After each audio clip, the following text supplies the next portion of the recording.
No, antes que nada, quiero agradecer especialmente en la figura de su rectora, la Universidad Nacional de Colombia, por la bienvenida y a todo el equipo de la Universidad Nacional de Colombia, al secretario general de la UDUAL, Roberto Escalante, y al equipo de la UDUAL por la organización de este evento, el secretario general de la UNAM por su rol en estos espacios de coordinación de políticas universitarias en general. Comenzar una disertación en un encuentro con estas características, afirmando que nuestras sociedades y nuestras universidades viven tiempos paradójicos y cargados de incertidumbres, puede sonar a un lugar común o una insulsa aseveración de validez atemporal.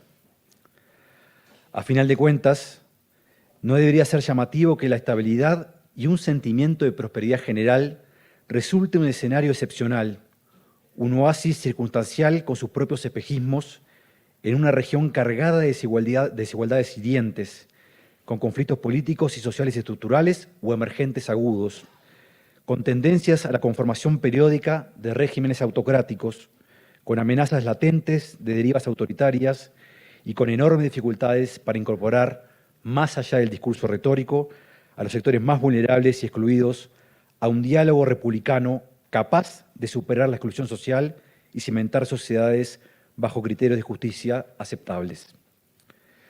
No es casual que la autonomía universitaria, valor inseparable de la idea de universidad humboldtiana de principios del siglo XIX, adquiera en América Latina y el Caribe una fuerza articuladora sobresaliente, no solo como un espacio para dotar de la necesaria libertad a la creación artística, cultural y científica de los cuerpos académicos, sino también por la persistencia de amenazas perennes sobre ella y porque la defensa de la autonomía se ha dirigido como símbolo de la defensa de la libertad y de la democracia en nuestra región, como un espacio donde las universidades se comprometen con el cambio social progresivo, como un antídoto contra el autoritarismo.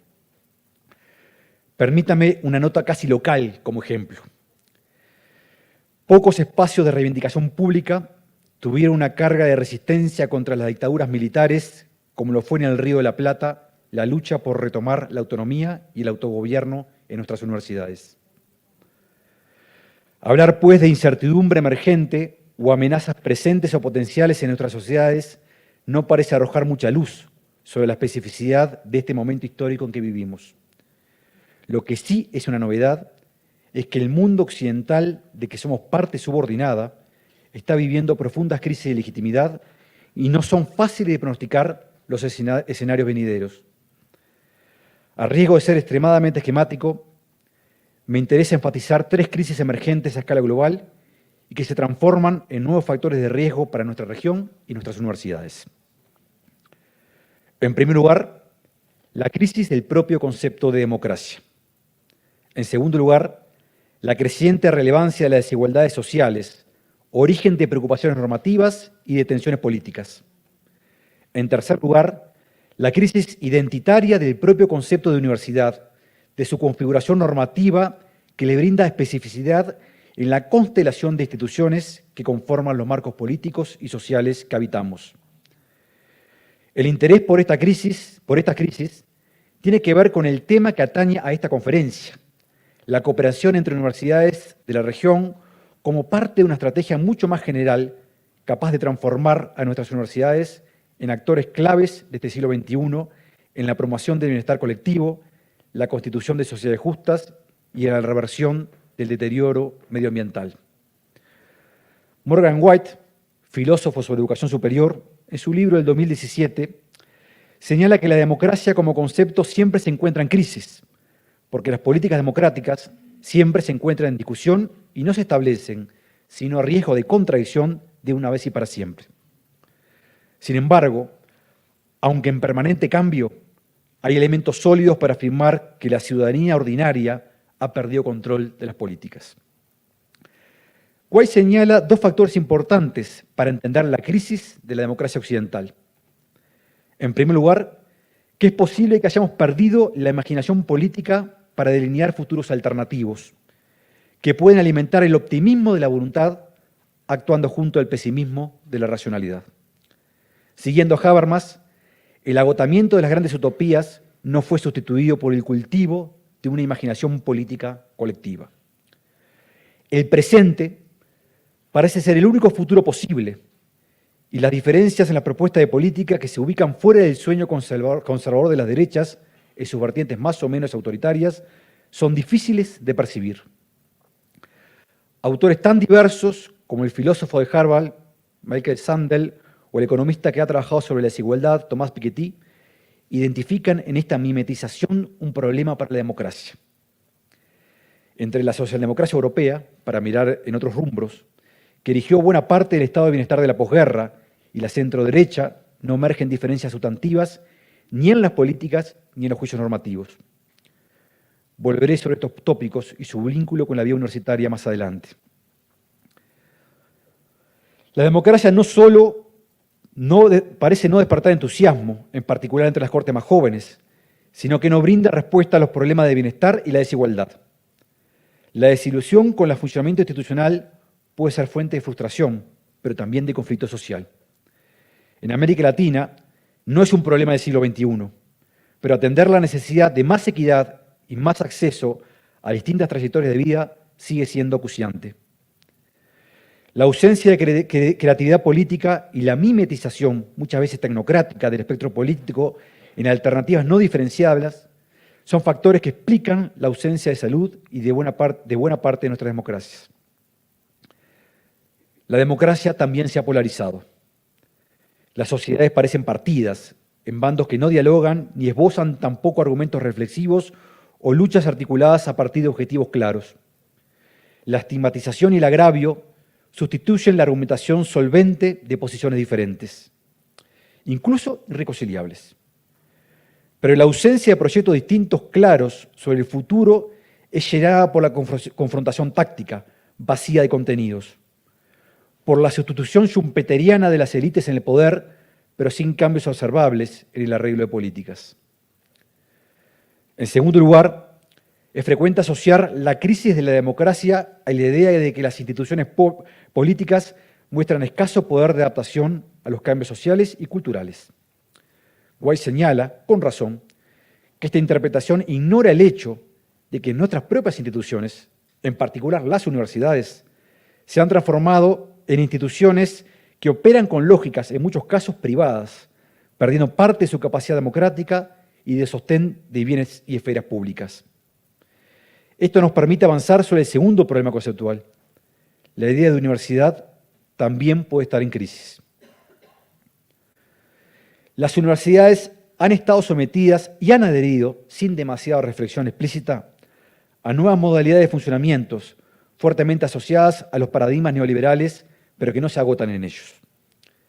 Espacio de reflexión y argumentación, los sistemas universitarios se han fragmentado y mercantilizado. El financiamiento público se debilita. Las instituciones estatales son puestas a competir en pie de igualdad con instituciones privadas, incluso con fines de lucro por recursos públicos. El prestigio se asocia a rankings que premian ciertos logros sobre otros, y en muchos países la carga del financiamiento recae sobre los estudiantes. Un pacto social que veía a las universidades como parte del estado de bienestar se ha debilitado. Más aún, la propia naturaleza de las universidades cambia ante el incentivo de premiar las actividades generadoras de ingresos. El mercado sustituye al Estado, a la sociedad civil en un sentido amplio y a las propias comunidades universitarias como estructurador de incentivos y prioridades de las universidades. Estos cambios no son solo efecto de un agente externo, también se asocian a debilidades de nuestras universidades, a comportamientos corporativos, a incapacidad para proyectar cambios, a cierto elogio de la permanencia y la invariabilidad, a una liturgia conservadora que se aplaude a sí misma y se niega a ver debilidades. El mercado debilita los bienes públicos provistos por la educación superior, pero las instituciones universitarias han tenido dificultades para asumir posturas críticas y propositivas, para elegir alternativas a los arreglos de mercado. Lo cierto es que la competencia entre las universidades se instala como patrón y que esa competencia ya tiene rasgos globales. Las universidades de América Latina y el Caribe, desde nuestra diversidad, nos debemos una reflexión crítica, el diseño de alternativas y la búsqueda de otros horizontes. Estas tendencias suceden en el marco de otras crisis. La desigualdad estructural sigue siendo un rasgo hiriente de la región y ahora es fuente de preocupación y conflicto en el mundo occidental en general. ¿Cómo dialogan problemas de funcionamiento democrático, combate a la desigualdad y el mundo universitario? Hay otras paradojas en este mundo donde la reflexión política pierde profundidad y se banaliza. Desde el mainstream político, la respuesta al incremento de la desigualdad es la apelación a la meritocracia. No es este el lugar para entrar en un análisis crítico de la meritocracia como marco articulador de las políticas, pero sí señalar las consecuencias y contradicciones que su preponderancia genera sobre las universidades. Igualemos el campo de juego, aseguremos a todos las mismas oportunidades, rezan las consignas meritocráticas. En esa apelación, la educación parece ser el único activo disponible para avanzar en esta dirección. Poco se discute y menos se actúa sobre los sistemas tributarios o sobre la redistribución de otros activos, incluyendo los recursos naturales. La educación parece ser la respuesta a todo. Y, en particular, la educación superior es el canal privilegiado en el discurso y en las esperanzas de los jóvenes y sus familias. Por supuesto, el acceso y permanencia en la educación superior importa en sí. Abre oportunidades a trayectorias vitales diferentes, incrementa el acervo cultural y la agencia de los estudiantes, pero no asegura mayores niveles de igualdad. El aumento del nivel educativo promedio de la población es una tendencia secular desde hace por lo menos 200 años y ha convivido con periodos de incremento y caída de la desigualdad, incluyendo dimensiones como el ingreso o la distribución de la riqueza. Pero miremos los últimos años. La tasa bruta de matriculación terciaria creció en todos los países de la región, en algunos casos de manera muy sobresaliente. Pero su variación no muestra una correlación con los movimientos de la desigualdad en la distribución del ingreso. En buena medida, la ausencia de grandes utopías políticas, pero también de pertenencia a comunidades de otra naturaleza, sindicatos, cooperativas, ha hecho que todas las esperanzas de movilidad y realización de los sectores socialmente más postergados se ubiquen en la educación superior.